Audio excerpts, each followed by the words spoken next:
Well, it's time to make some changes to Creepy Bad Endings. I was thinking of making a new series entitled Creepy Game Overs for those Game Over screens that have really scared the crap out of me.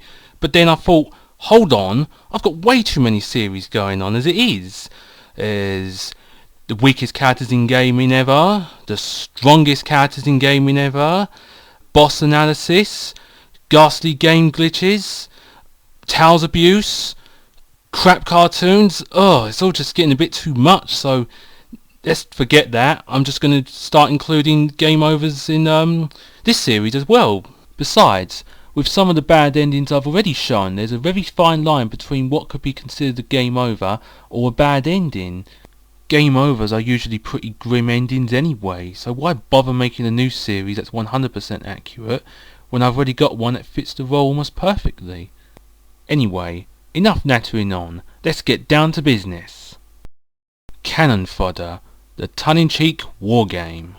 It's available for many consoles, but I'm recording the Super Nintendo version because I'm damn near obsessed with the damn Super Nintendo. Looking at the box, you may think that this game is a right laugh. Look, that guy there's picking his nose, ha ha ha. And yeah, it is a fun game, loads of fun in fact. But for a supposed parody, it also does a surprisingly good job of teaching you about the awful side of war. Just a bit too well. As far as I know, there doesn't seem to be much of a plot to this game. You just control a bunch of good guys and take on a bunch of nameless bad guys, apparently commanded by someone called El Presidente, and that's about it. So you press start and then you see this hill with this depressing music playing in the background. God, will you listen to that?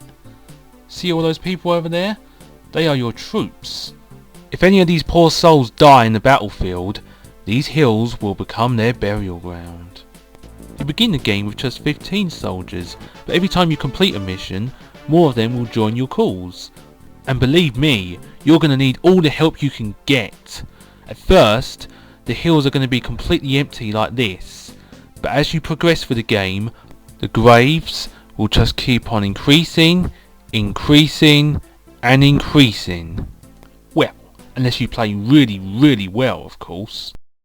And just to make things worse, each of the soldiers have their own names. A lot of them have normal names like John and Ben, but a lot of them have fucking weird names like Tree and Pizza and even Pussy.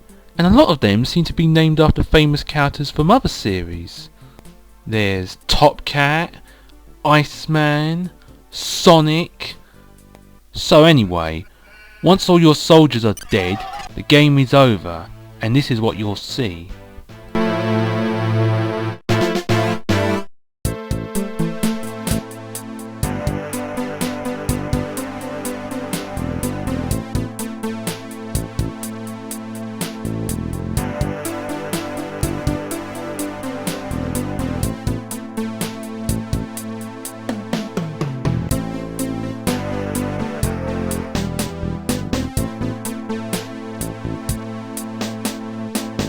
And so, your game has ended with one final harrowing look at the gravesite of your fallen soldiers. Spock, Porky Pig and Mario are dead, and so is my childhood. This game is pure evil.